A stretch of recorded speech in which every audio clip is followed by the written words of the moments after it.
All right, everyone, we got a 2010 Chevrolet Aveo, and it is in for a brake job. So I'm going to walk you through doing the front brakes and rotors and show you exactly what to do. We've had this car on the channel before. We've done the catalytic converter, thermostat, and the air intake. If you need to see any of those, go ahead and watch the videos we have on the channel. I will also be doing the valve cover gasket, and I'll be making a video of that as well. Here's the brake pads and rotors, part number down below. Ceramic brake pads with the part number right here. We are working with power tools, so I'll lift the vehicle before taking off the tire. If you need to take off if you don't have power tools, using hand tools, loosen the lug nuts before you lift the car up. All right, we have the car on a jack stand. We turn the tire to the left to give us more work room. Now let's get started. All right, so we're now going to take off the wheel, and it is a 19 millimeter. First, we got to take off the hubcap, so you actually have to unscrew these covers for the lug nuts. They don't come out, but you got to unscrew them.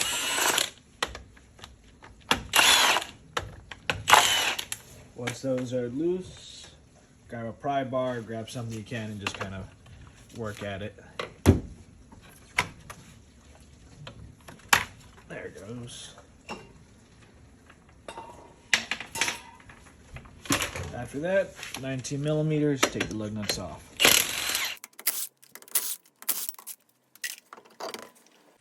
Alright, so I actually had to turn the wheel back to the right to get a better access to the caliper. But here is your caliper. I'm going to take the caliper off first, compress it, then I'll take the bracket off, and then change the rotor. Okay, so I'm going to move this brake line, which someone did not put in right, whoever was last year, because it should slide in between. So kind of leave that loose. I'll go ahead. These are 14 millimeters. I'll remove both those. And then these to remove the caliper bracket are 19.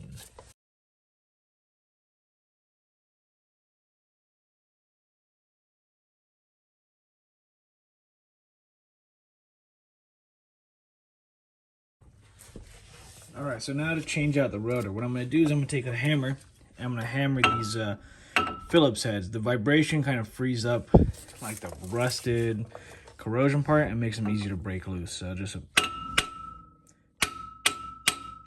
taps, make sure you don't hit the stud.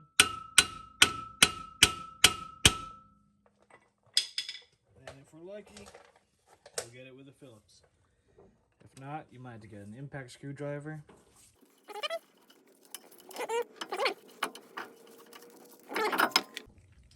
It is a good idea to clean up all kind of the rust and corrosion that builds up here. I just take a drill and a wire brush. You can do it by hand with a wire brush, and I just kind of clean it up the area.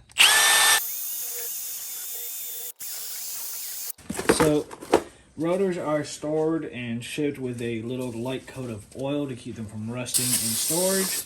So you want to take some brake clean and spray both sides.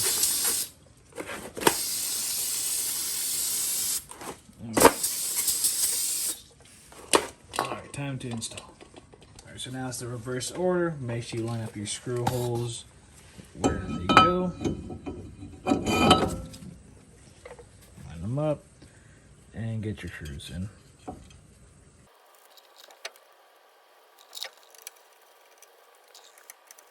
You're just snugging these down. You're not really cranking them too tight.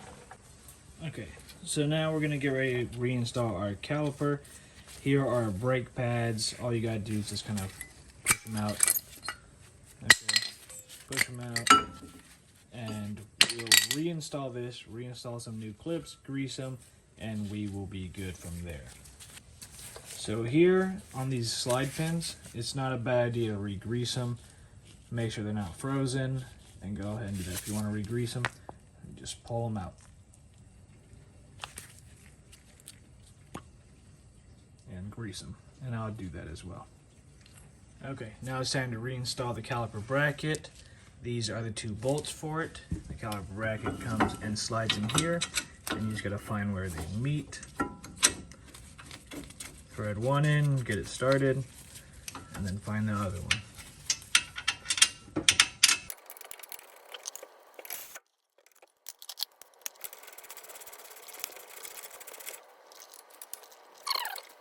All right, so kit comes with new brackets. We're gonna go ahead and install those. So just take a flathead, pry the old one up.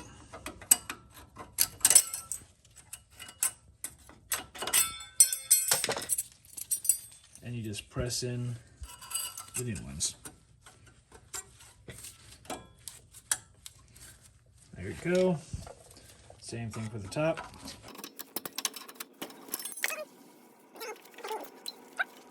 Time to slide in the new brake pads. So what I'm going to do is I'm going to take a little grease and I'm going to grease any part that the metal is going to be sliding. Any part slides here, so you can either grease the groove or you could grease the tops of the brake pads and then install. Now we're going to put a little brake grease right there and at the top. Long ways we'll go. We'll take our new brake pad, kind of grease the top just a little bit where they slide. Okay, a little much there. I'll wipe it off with my finger. Wipe it off on a napkin along the side. And we'll go ahead and slide these in. Slide in right to the bracket. Sometimes there's a little, look on this side, this little clip sometimes gets in the way. So you'll see I'll come with a pick, you can do with a little flathead, and I'll help get the brake pad in.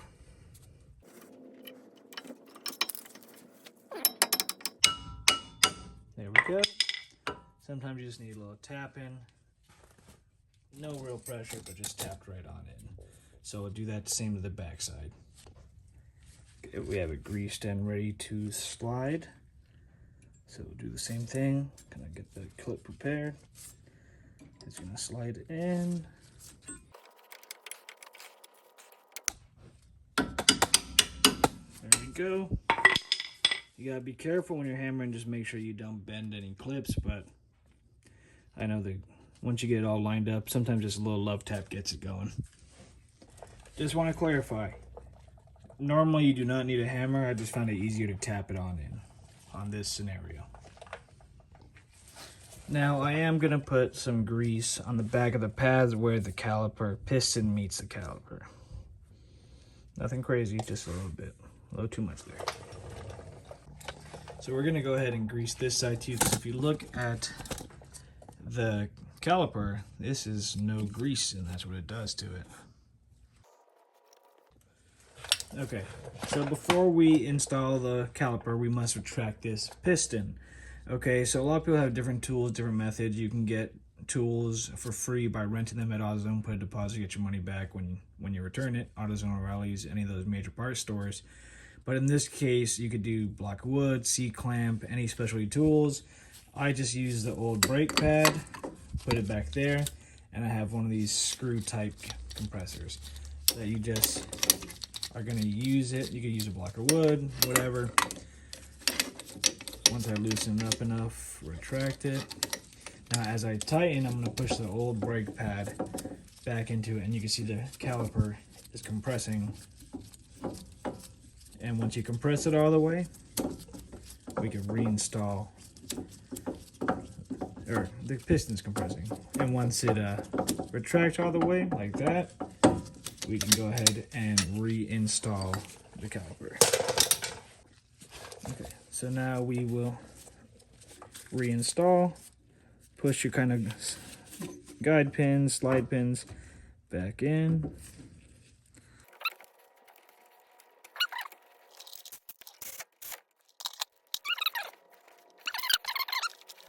There we go. All right, now we're pretty much done. We just got to throw the tire back on, and we got to pump the brakes.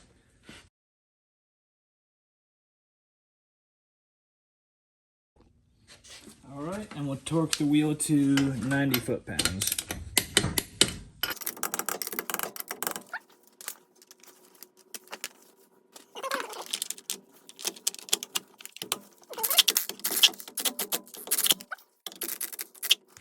These are fragile plastic, so that is a mistake I made trying to go quick.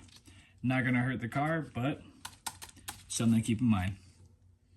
And the last important step to do before you drive anywhere is push the pedal. It's very soft, okay, and now it gets hard. That's because since you retracted the caliper, now you're centered. All right, make sure you do that before taking off. All right, and that's how you change brake pads and rotors on a 2010 Aveo. If you've got any questions or comments, leave them down below. Please subscribe. Thanks, guys.